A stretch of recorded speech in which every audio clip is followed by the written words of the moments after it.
Have you ever ridden a train as a kid and remembered that steady clack-clack-clack sound rolling under your seat, and then ridden one recently and realized that sound is just gone? That rhythm used to be the signature of every train ride on Earth.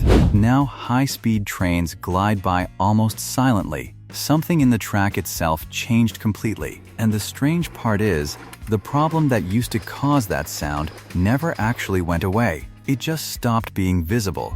Welcome to Simple Things Analysis, where we uncover the hidden science and surprising logic behind everyday things. For most of railway history, tracks weren't one continuous piece of steel. They were built from short rail sections, bolted end to end, with a small deliberate gap left between each one. That gap wasn't a mistake. It was there on purpose, because steel expands when it heats up. Leave no room for that expansion, and something has to give. So engineers left a small buffer at every joint, giving the metal somewhere to grow on a hot day without pushing against anything. Every time a wheel crossed one of those gaps, it made a small, sharp impact and multiplied across thousands of joints on a single journey.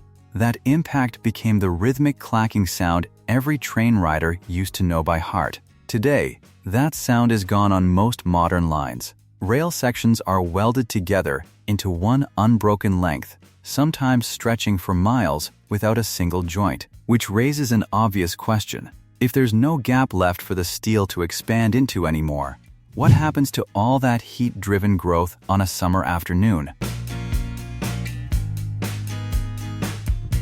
Here's a fact that sounds small, but really isn't. A typical rail section, roughly 12 meters long, can grow by about 6 millimeters when the temperature climbs 40 degrees Celsius. That's barely noticeable in one short piece. But stretch that same effect across a mile of connected rail, and engineers were once terrified of what that force could do. For decades, the idea of welding rail into one continuous piece was treated as reckless, not innovative. Railway engineers worried that removing every gap meant removing the only safety valve the track had against heat. Without anywhere to expand, they assumed the rail would eventually push itself sideways, right off the trackbed.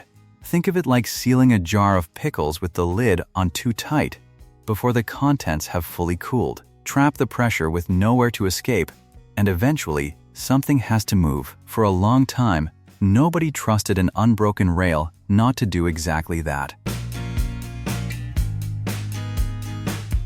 Wait, it gets even stranger, because the actual solution wasn't giving the rail more room to move. It was removing the option to move at all. Instead of letting the rail expand freely, engineers discovered they could clamp it down hard enough that when it tried to grow, it simply couldn't. All that built-up force doesn't disappear, it gets trapped inside the steel itself as invisible internal pressure instead of visible movement. Picture pressing down firmly on a stiff spring and holding it there. The spring still wants to push back. It's still under real force, but as long as something is holding it in place, it stays exactly where you put it. That's essentially what a heavy concrete sleeper and a thick bed of crushed stone ballast do to a length of welded rail. They grip it with enough weight and friction that when summer heat tries to stretch the steel, the rail has nowhere to go. The force doesn't vanish. It just stops being something you can see or hear. Here's the part almost nobody knows exists.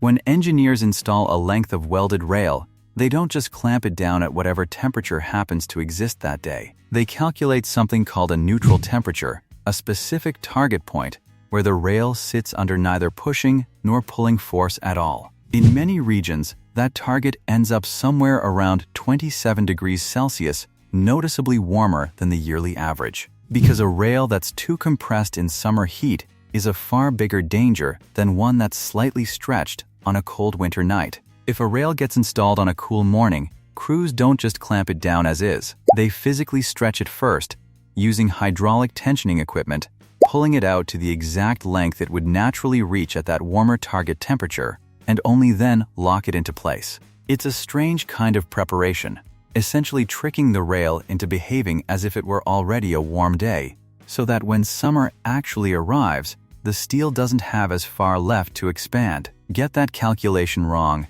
and the rail starts every season already fighting against itself. So does welding away the gaps mean the danger is finally solved? Not exactly. It just means the danger stopped announcing itself. On a scorching afternoon, a stretch of welded rail can still be under real, measurable compressive force, genuinely straining against everything holding it in place. If a heat wave pushes temperatures beyond what engineers originally planned for, or if the crushed stone beneath the rail gets disturbed by flooding or maintenance work, that trapped force can find a way out anyway. Railroaders still have a name for what happens when it does a sun kink, where the rail suddenly buckles sideways under pressure that had been building invisibly the whole time. Winter carries the opposite risk. Cold pulls a restrained rail into tension instead of compression, and any hidden weak point in the metal can snap outright under that pull. The clacking sound may be gone, but the underlying fight against heat and cold never actually ended. It's just being managed constantly, quietly, underneath every smooth ride you've ever taken. Next time you're on a train and notice how quiet the ride has become, remember what's actually happening under your seat. The steel isn't calm. It's being held in place by careful, deliberate force, a fight against physics that never really stops, just stays completely invisible. If you enjoy discovering the hidden logic behind everyday things, subscribe to Simple Things Analysis. See you in the next one.